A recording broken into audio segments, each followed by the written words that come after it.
Tranquilo? E hoje nós vamos agora entrar numa outra parte da escatologia que eu gosto muito. Nós vamos falar sobre a divisão das eras e como é importante esse conhecimento das eras para a gente se situar em que parte nós estamos desse plano profético. Amém? Em que parte nós estamos dessa história? Bom, então vamos passar o primeiro slide. Vamos falar sobre a divisão das eras. E qual o conceito bíblico de eras? Pode passar o próximo. A palavra era vem do grego aion. E aion significa o sistema desse mundo. Pode passar no próximo. Também aparece séculos ou eras. Tanto faz. Significa o sistema desse mundo. Ou o sistema que opera nesse mundo. Então, quando eu falo de séculos, eu estou falando do sistema que opera nesse mundo. Quando eu falo de eras, a mesma coisa é o sistema que está operando nesse mundo. Tranquilo? Pode passar no próximo. Pronto. A crença judaica das eras. Então, como o judeu via essa questão das eras? É importante que nós possamos nos localizar aqui. Nós somos igreja, amém? Quem é igreja aí? Amém. Entregou a vida a Cristo? Amém. Amém. Nós entregamos nossa vida a Jesus, tudo bem? Pronto, nós somos de Cristo. Sendo que quando nós chegamos, Israel já tinha uma história com Deus. E nós, quando nos tornamos igreja, nos esquecemos que Deus tem um plano com a nação judaica. Parece que é só nós no plano. A igreja vai ser arrebatada, o mundo vai ser destruído, e o povo judeu que se lasque, vamos dizer assim, né? Mas não é assim. Deus, ele fez promessas a Abraão, fez promessas a Davi, tem aliança envolvida, pactos envolvidos, sabe? Existe um plano para se desenrolar com os judeus. E o plano com os judeus vai se desenrolar no período mais negro da história, né? E é sobre isso que nós vamos estar falando aqui. Então o judeu, ele acreditava em duas eras. Em quantas eras? Duas eras. Passa primeiro a era presente e a era vindoura. Tranquilo? Ele acreditava em quantas eras? Duas. A era presente e a era vindoura. Por que a gente tem esse entendimento? Porque quando olhamos para os profetas do Antigo Testamento, é exatamente isso que a gente vê. A crença judaica não está no Novo Testamento. Os judeus, eles desconsideram o Novo Testamento. Eles estão até hoje esperando Cristo voltar. Para eles, Jesus não veio ainda. O Messias não veio. O judeu acredita nisso. Então o judeu só acredita no Antigo Testamento. No Antigo Testamento falava de duas eras. A era presente e a era vindoura. Essas duas eras. Sendo que a era presente, para o judeu, é uma era má. Cheia de adultério, prostituição, maldade, morte. Então o judeu acreditava que um dia essa era má iria ter fim. Ok? E viria a era vindoura. Uma era de paz e de prosperidade com um governante. Quem é o governante? O Messias. Eles acreditavam que o Messias, quando chegasse, iria colocar fim nessa era presente. E iria trazer uma nova era de paz e de prosperidade sobre o seu governo, onde as impiedades iriam terminar, onde a nação de Israel ia brilhar como luz, muito mais do que no reino, na época de Salomão. O povo judeu iria brilhar grandemente como uma nação sobre a terra, soberana sobre a terra, e todas as nações estariam debaixo desse governo do Messias. Então eles acreditavam que quem traria essa era vindoura era o Messias com a sua vinda. O Messias, quando chegasse, ele iria restaurar todas as coisas e acabar com a impiedade que existe no mundo. Tranquilo até aqui? Essa é a crença judaica das eras. Agora, entre uma era e outra, também os profetas do Antigo Testamento nos mostraram que existe um intervalo de tempo. Pode passar. Esse intervalo nós conhecemos como tribulação. Esse será o pior momento da humanidade. Fome, peste, pragas, terremotos, furacões, tsunamis, doenças, morte, iria atingir o seu clímax nesse tempo. E nós conhecemos esse intervalo entre as duas eras como o quê? Tribulação. E sabemos que vai durar quanto tempo? 7. Pode passar o próximo. 7 anos. Então a tribulação dura quanto tempo? 7 anos. E a tribulação é justamente a transição entre uma era e outra. Até aqui tudo tranquilo, gente? Tudo em paz? Pronto. Se você for comigo no livro do Apocalipse, se você dá uma olhada no livro, você vai perceber que do capítulo 1 ao capítulo 5, a gente vai ver a era presente.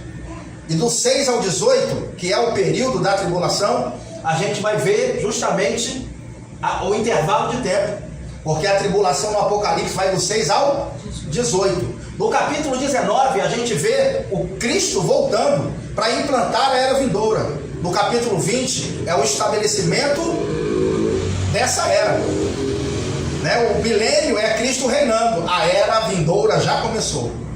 E aí, quando a gente vai olhar o capítulo 21 e 22, é a perpetuação da era vindoura, sendo estabelecida para sempre. Então veja que Deus nunca perdeu o controle do mundo. Nós é que perdemos a esperança em Deus muitas vezes. A forma como você vê o mundo, tudo isso vai mudar. Tem um prazo de validade. Isso vai ter um fim. Tranquilo, gente? Então passa ao próximo, por favor. Vamos ver então que os escritores do Novo Testamento escreveram o Novo Testamento com esse mesmo arcabouço ideológico. Eles pegaram essa ideia dos profetas. Os crentes da Antiga Aliança liam os profetas com muita avidez. Eles estavam acostumados a se debruçar sobre o Antigo Testamento. Então, quando eles escreveram o Novo Testamento, eles escreveram o Novo Testamento debaixo dessa ideia de duas eras. Você talvez não tenha prestado atenção, mas agora eu quero te dar um óculos 3D para você começar a ver como os crentes que escreveram o Novo Testamento viam. Tudo bem? Vamos ver alguns versículos para ver se você se lembra. Efésios 1, 21. Ele vai dizer: acima de todo principado e potestade e o que? E de todo nome que se possa referir, não só nessa era, mas também na era. Veja como eles acreditavam em duas eras. Quem escreveu isso aqui? Paulo. Então Paulo lia os profetas, lia ou não lia? Lia. Essa ideia de duas eras veio dos profetas. Ele só está repetindo a ideia de duas eras, a era presente e a era. Veja que ele tinha expectativa que essa era iria ter um fim e a nova era chegaria. Tranquilo? Vamos então para o próximo. Olha esse texto aqui, ó. Você já passou por ele. Se alguém proferir alguma palavra contra o Filho do Homem, ser-lhe-á isso perdoado. Mas se alguém falar contra o Espírito Santo, não lhe será isso perdoado, nem nesta era e nem na era. Olha só, mais uma vez você vê o conceito bíblico de era sendo estabelecido aqui. Então, aqui no caso, o escritor é Mateus, ele está me mostrando que ele tinha crença em duas eras. E como esses camaradas começaram a ter essa crença em duas eras? Lendo a revista do Cascão? Não. Lendo a revista Placar? Eles tiveram essa crença de duas eras porque leram isso nos profetas do Antigo Testamento. Amém. Amém? Amém. Tranquilo? São judeus. Então, muitas vezes, para entender as Escrituras, é preciso ter um conhecimento dos profetas com um pouco mais de profundidade. Amém? Então é importante você estudar os profetas. Passa ao próximo, Adriana. Olha o último versículo dessa noite.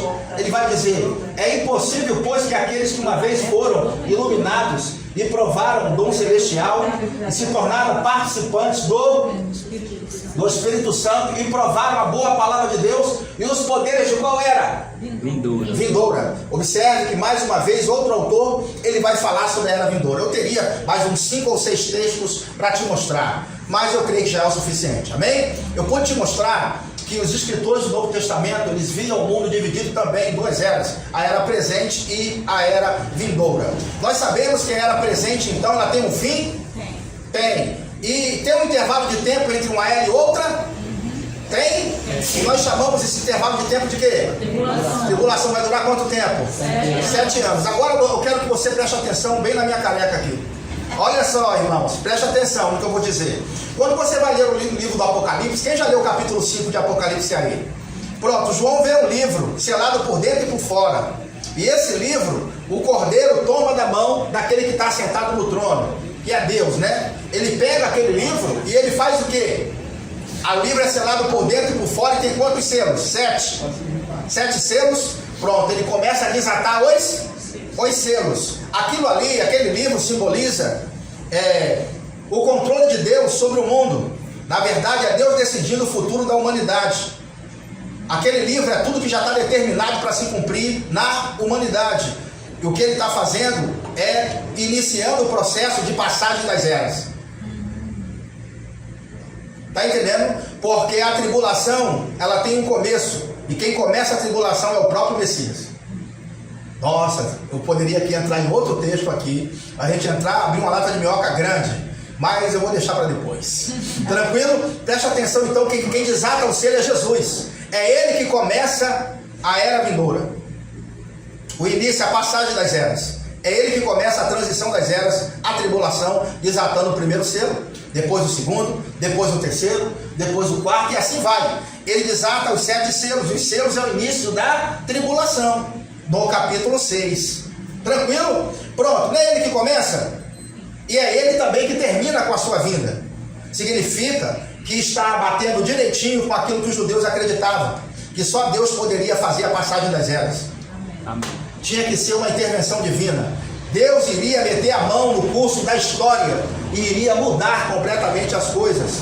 Significa que o próprio Deus, Ele iria fazer a passagem das eras e a mudança de tudo, porque o homem não teria poder para fazer essas mudanças. Seria uma ação divina do céu para a terra. Uma coisa interessante que para você entender sobre Deus, uma vez que Deus coloca a mão, ninguém pode impedir. Amém.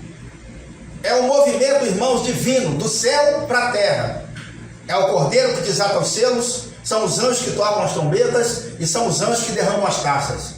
Veja que o Apocalipse nos mostra e realmente está acontecendo um movimento do céu para a terra. É Deus terminando com esse sistema no mundo, que é governado por Satanás, e estabelecendo agora as coisas do seu modo. Amém. Amém.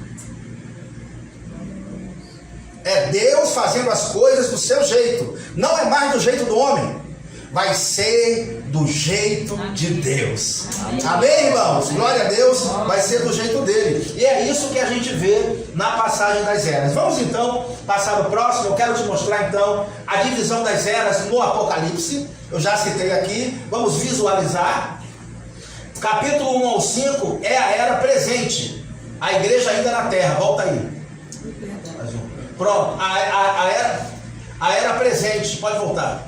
A era presente, capítulo 1 ao 5, então é qual era? Presente. A era presente. A igreja ainda na terra. Na verdade, a igreja, ela sai no capítulo 4 do Apocalipse. O arrebatamento de João tipifica o arrebatamento da igreja. A gente vai ver isso na próxima aula. Amém. Tudo tranquilo? Os 24 anciãos, eles são os representantes da igreja. Interessante, a gente vai ver isso, muito legal. Eles mesmos dizendo que são igreja, mostrando, né, que a igreja não passa na tribulação, porque a era presente termina no 5 e no 6 já é o quê? Pode passar no próximo. A transição das, que nós chamamos de tribulação. Do 6 ao 18 são quantos capítulos?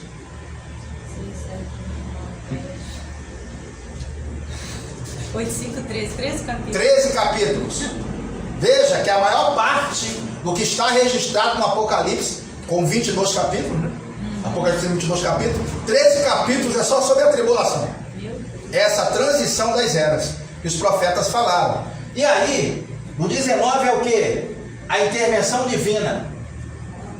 Ele voltando para estabelecer a era vindoura.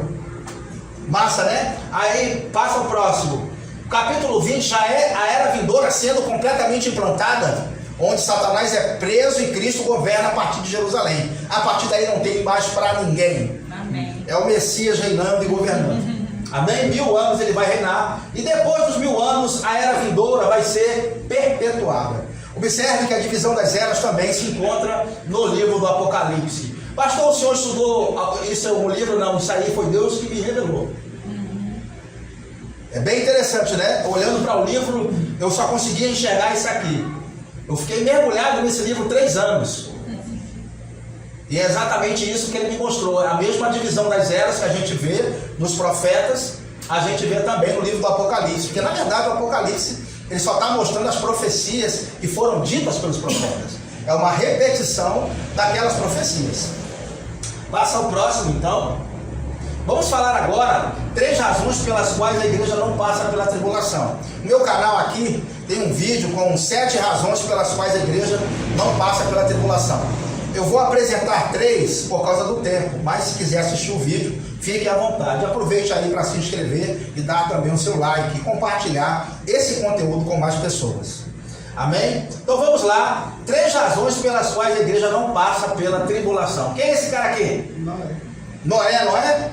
Homem justo, íntegro, que foi escolhido por Deus dentre aquela geração má. Primeira razão, Deus jamais condenaria o justo com os ímpios. Você acha justo que os ímpios que os justos sejam condenados com os ímpios? Quem acha justo aí, levanta a mão. Os pós-tribulacionistas acham. É justo o ímpio e o justo está no mesmo balaio. Mas eu quero te mostrar que desde o Antigo Testamento existe um padrão estabelecido. Todas as vezes que Deus vai executar juízo coletivo, Ele tira o justo. Amém. Amém? Porque é uma ação divina e Deus não pode condenar o justo com o ímpio. Tranquilo? Então, nós sabemos que esse é um padrão estabelecido desde o Antigo Testamento, protegido por um atributo divino que nós chamamos imutabilidade. Deus não muda. Se Ele condenar o justo com o ímpio, Ele teria mudado. No passado Ele não fez isso, o que faria hoje? Está entendendo, irmãos? Como que é grave certas afirmações? Então vamos lá. Olha só o que aconteceu. Depois disso, o Senhor a Noé: entra tu e toda a tua casa na arca, porque tenho visto que és o que? Justo diante de mim nesta geração. Noé foi escolhido por sua justiça, para que ele pudesse entrar na arca e ser salvo. E toda a sua família teve que crer na pregação. É isso que Pedro fala na sua carta, no capítulo 3, no versículo 18. Porque aquelas pessoas que entraram na arca tiveram que crer na mensagem. Porque se você for também, 2 de Pedro capítulo 2, lá diz que Noé era pregador da justiça. Ele pregou nos seus dias. Acredita-se que a arca tenha demorado mais ou menos 100 anos para ser construída. E nesse período ele ficou pregando arrependimento, para que as pessoas pudessem entrar na arca e serem salvas. Durante esse período, eu creio que os seus familiares não acreditaram na sua pregação. Tenho muitas razões para falar isso, mas não daria tempo de falar tudo que eu gostaria de falar aqui. Mas eu creio que ele começou a pregar e a sua família foi acreditando com o tempo. Seus próprios filhos depois foram ajudando ele na construção da arca.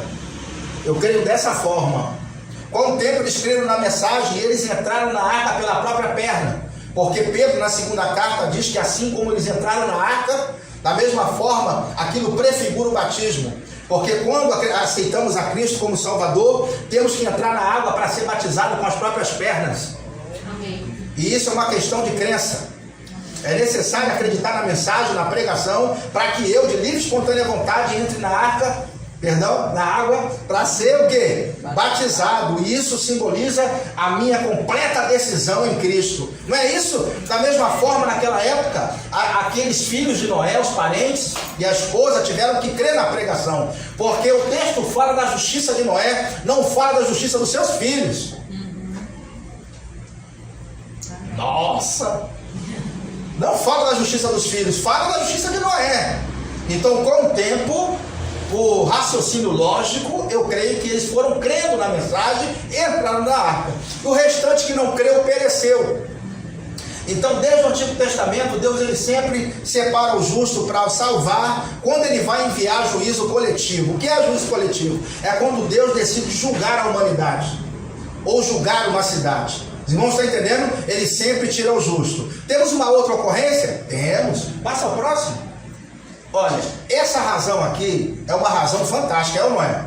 Eu acredito, Osana, que só por essa razão aqui já deveríamos saber que a igreja não passa pela tribulação. Amém. Porque não podemos ignorar esses argumentos de forma nenhuma. Veja, Deus jamais condenaria o justo com o ímpio. A segunda premissa: e chegou-se a Abraão dizendo: destruirás também o justo com o ímpio? Se porventura houver 50 justos na cidade, destruirás também e não pouparás o lugar por causa dos 50 justos que estão dentro dela? Aí ele vai dizer: longe de ti que faças tal coisa, que mates o justo com o ímpio. Que o justo seja como o ímpio, longe de ti. Não faria justiça o juiz de toda a terra? Veja, Abraão não tinha congregação, não tinha data show, não tinha igreja para congregar, não tinha Bíblia escrita. Ele entendia mais sobre o caráter de Deus do que muitos crentes hoje em dia, que afirmam que a igreja vai passar pela tribulação. Irmãos, é uma questão de caráter. O próprio Abraão, conhecedor do caráter de Deus, defendeu a ideia de que seja impossível que o justo seja condenado com o ímpio. Então, por isso e muito mais, cremos que a igreja ela não passa pela tribulação. Tranquilo? Agora ele está intercedendo por quem? Por Ló, que está em qual cidade? Sodoma e Gomorra. Olha só a destruição de Sodoma, que interessante. Vamos ver aqui esse texto. Eis que agora aquela cidade está perto. Isso aí é Ló fugindo com os anjos, viu? E na verdade, os anjos tiveram que tirar eles pelas mãos, que estavam se demorando a sair. Depois tu lê o texto. Estavam se demorando, os anjos, vamos embora, rapaz, a cidade vai ser destruída. A gente tem que tirar vocês. Aí está saindo da cidade. Olha só o que ele diz. Eis que agora aquela cidade está perto para fugir para lá. E é pequena. Ora, deixe-me escapar para lá. Não é pequena? Está dizendo. Para que a minha alma viva.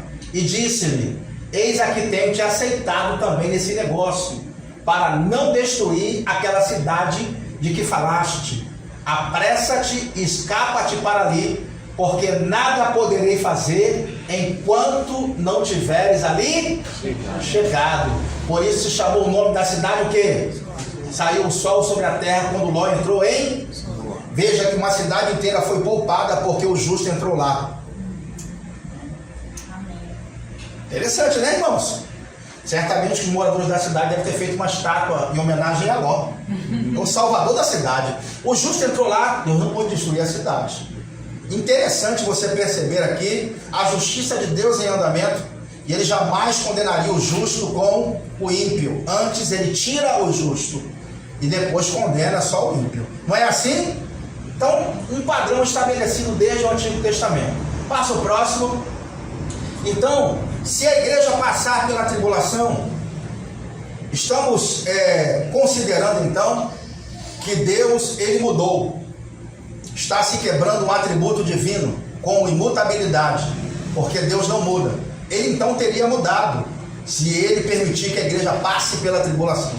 É um juízo coletivo como no passado, ou até maior, em maior escala, porque a destruição veio e as águas baixaram depois de 6 meses. Tranquilo? No dilúvio. E a destruição de Sodoma e Gomorra foi instantânea, num só dia. A tribulação são 7 anos. Deixar a igreja na tribulação estaria ferindo esse atributo divino que nós conhecemos como imutabilidade. Agora eu quero te mostrar a imutabilidade de Deus em alguns textos. Malaquias 3,6. Porque eu, o Senhor, não mudo. Por isso vós, filhos de Jacó, não sois o quê? Consumidos. Outro texto que mostra a imutabilidade divina é Tiago 1, 16 e 17. Não erreis, meus amados irmãos. Ainda é um clamor, viu? Não erreis, meus amados irmãos. Toda boa dádiva e todo dom perfeito vem do alto, descendo do Pai das luzes, em quem não há mudança nem sombra de variação. Então Deus não muda. Olha, de Adão até Abraão são 2000 anos. Tranquilo? De Abraão até Cristo são quantos mil anos? Mais 2000 anos. De Cristo até agora são mais 2000 anos. De Adão até Abraão 2000. De Abraão até Cristo 2000. Então olha só, de Abraão até Cristo são 2000 anos. Agora eu quero te mostrar o relato de Pedro me mostrando que Deus não muda. 2000 anos depois. Olha só o que Pedro vai dizer, 2 de Pedro 2, do 5 ao 9. Olha só ele mostrando que Deus não mudou. De Abraão até Pedro, mais 2000 anos, e Deus não mudou. Olha só, a mesma ideia. E não perdoou o mundo antigo, mas guardou a Noé, a 8ª pessoa, o pregoeiro da justiça, ao trazer o dilúvio sobre o mundo dos ímpios, e condenou a destruição às cidades de Sodoma e reduzindo-as a cinza e pondo-as para exemplo aos que vivessem o quê? Impiamente. E livrou quem? O justo Ló, enfadado da vida dissoluta dos homens abomináveis, porque este justo, habitando entre eles, afligia todos os dias a sua alma justa. Por isso via e ouvia sobre as suas obras injustas. Eu botei em letra bem grande para não ter nenhum tipo de problema. Olha só, assim sabe o Senhor livrar da aprovação quem? e reservar os... Ó, ele não disse que ia reservar o justo. Ele está dizendo que vai reservar quem? Os? Para o dia do... Para serem o quê? Observe.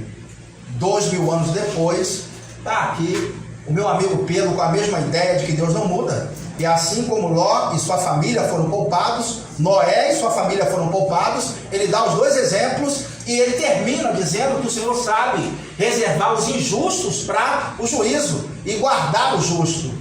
Então, esse argumento aqui me mostra que Deus jamais condenaria o justo com o ímpio, porque isso quebraria o atributo divino da imutabilidade. Tranquilo? Glória a Deus. Passa o próximo. Segunda razão pela qual a igreja não passa pela tribulação é que Deus não nos destinou para a ira. Concentra-te e examina-te, ó nação que não tens o que?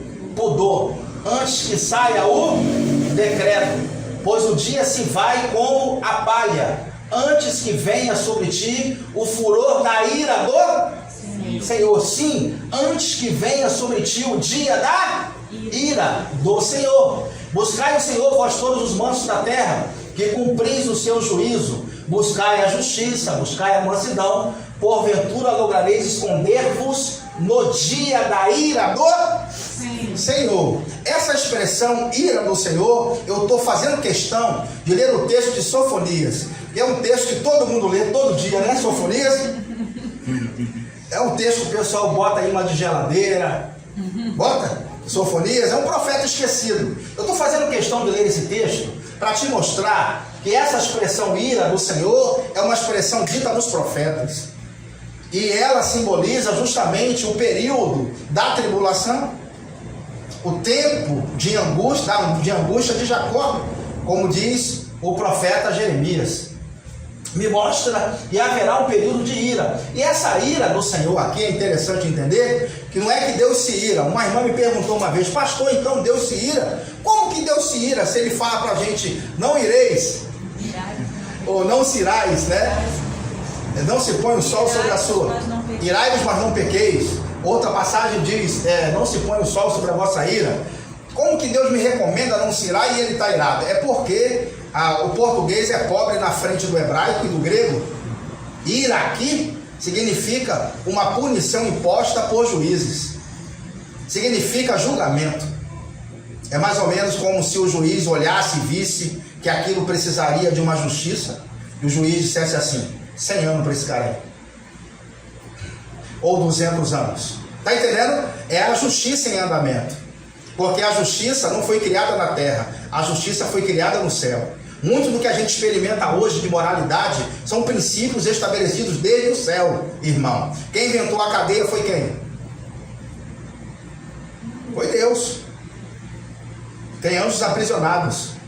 Quem já leu isso? Alguns anjos que estão presos. Quem inventou a cadeia? Justiça. Quem expulsou Satanás do céu? Foi Deus. Deus não falou assim: a minha longanimidade vai esperar você se consertar. Não, o mal nunca recua espontaneamente. A gente já aprendeu. Deus, que é longânimo, resolveu logo a questão: expulsa daí.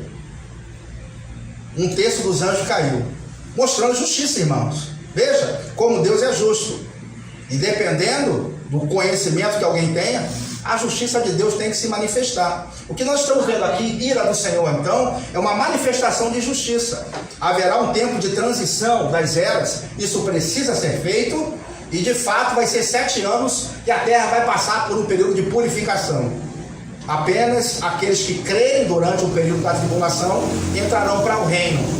Graças a Deus que quem creu antecipadamente na mensagem da cruz, quem creu aí, vai ser arrebatado antes. E é isso que ele está falando: porventura lograreis esconder-vos no dia da ira do Senhor. Aqui é uma prefiguração, uma palavra bem aqui, uma sombra do arrebatamento, mais ou menos, essa última passagem. Então, quando o apóstolo Paulo fala sobre ira, Deus vos livra da ira vindoura, o Senhor vos livra da ira. Quando ele está falando isso, ele está falando realmente do período da tribulação. Ele está pegando essa passagem emprestada dos profetas. Por que eu estou dizendo isso? Eu estou sendo incisivo. Talvez vocês não estejam acostumados a lidar com pessoas que ficam falando que a igreja passa pela tribulação. Mas eu sei os argumentos que eles usam. E um deles é que essa palavra ira aqui não tem a ver com o período da tribulação. E a gente está vendo que tem. Todas as vezes que ela está acontecendo no Antigo Testamento dos profetas, está se referindo a esse período. E agora Paulo vai falar que Deus nos livra da ira vindoura.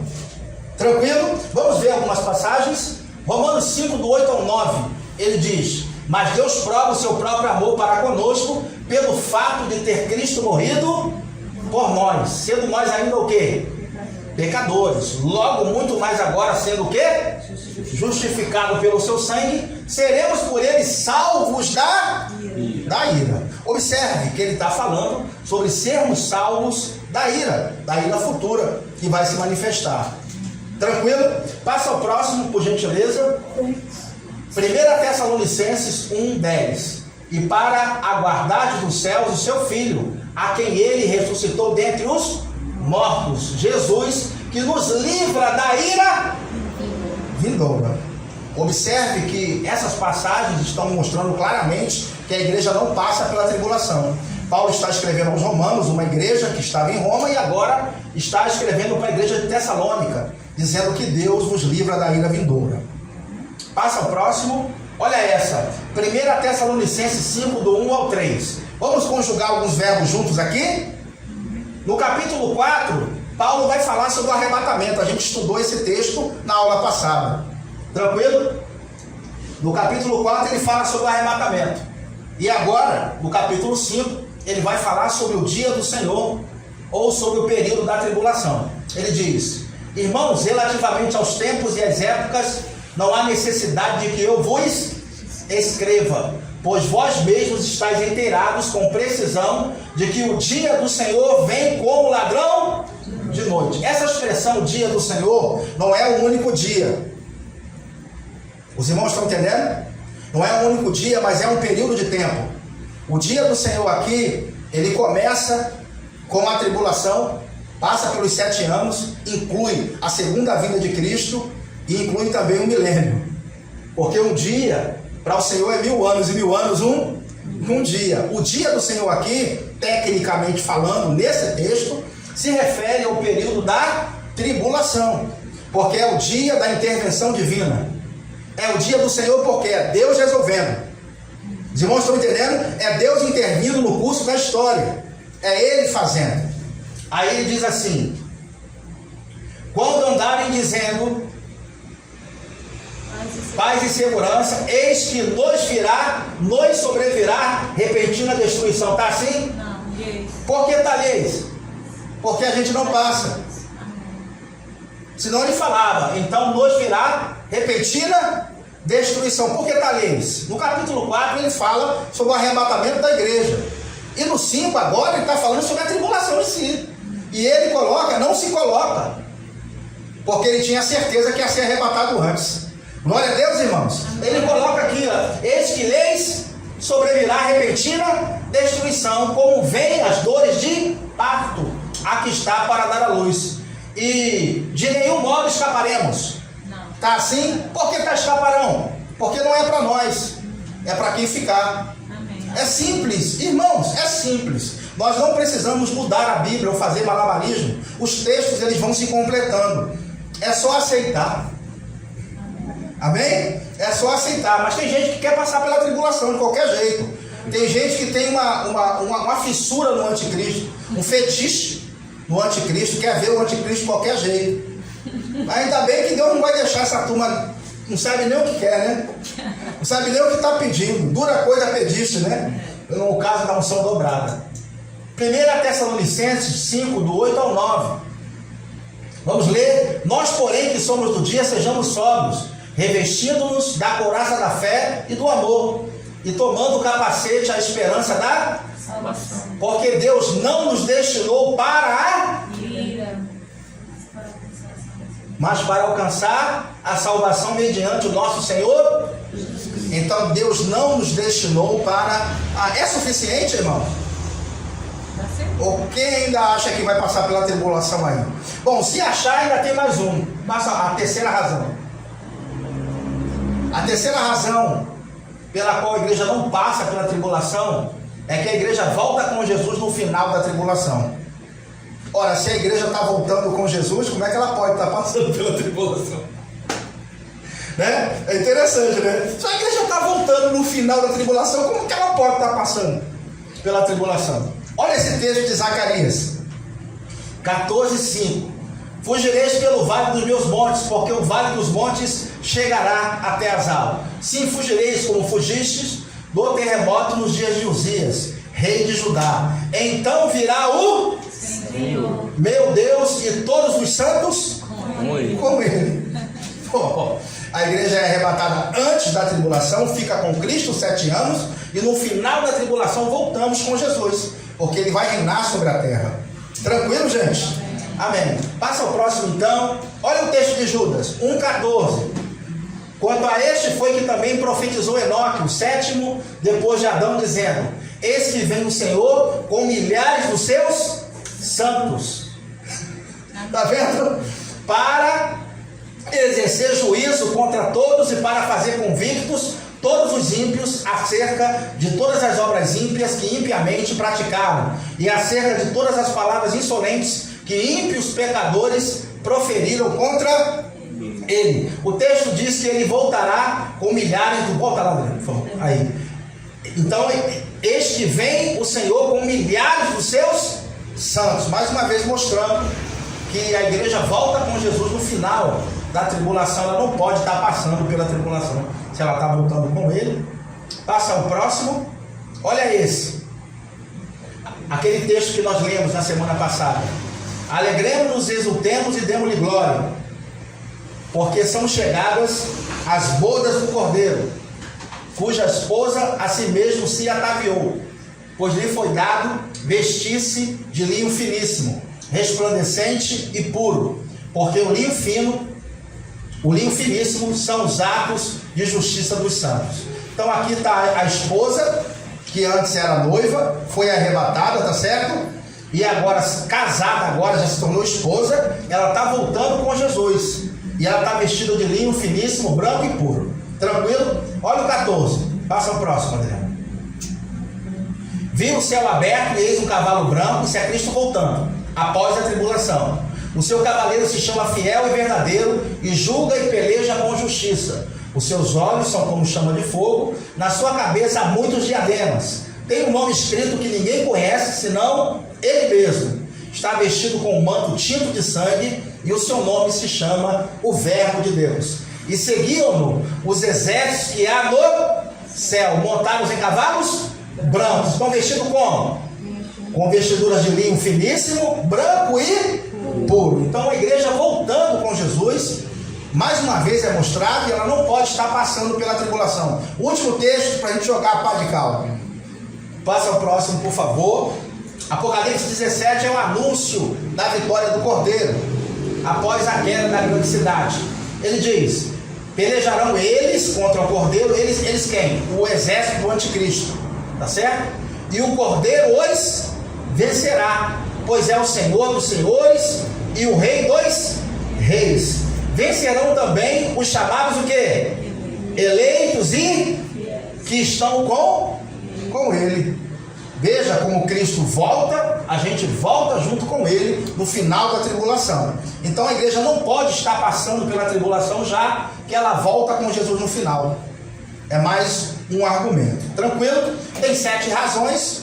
Depois, se você for no canal, você vai ver o vídeo com 7 razões. Por enquanto, 3 eu acho que já é o suficiente para essa noite. Amém, irmãos? Amém. Glória a Deus. Passa ao próximo, por favor. Bom, a gente vai dar um intervalo agora e depois a gente vai para a nossa segunda parte. Tranquilo? Então, andem no Espírito, vivam em amor. Um forte abraço, se inscrevam no canal e compartilhem esse conteúdo com mais pessoas. Deus abençoe grandemente.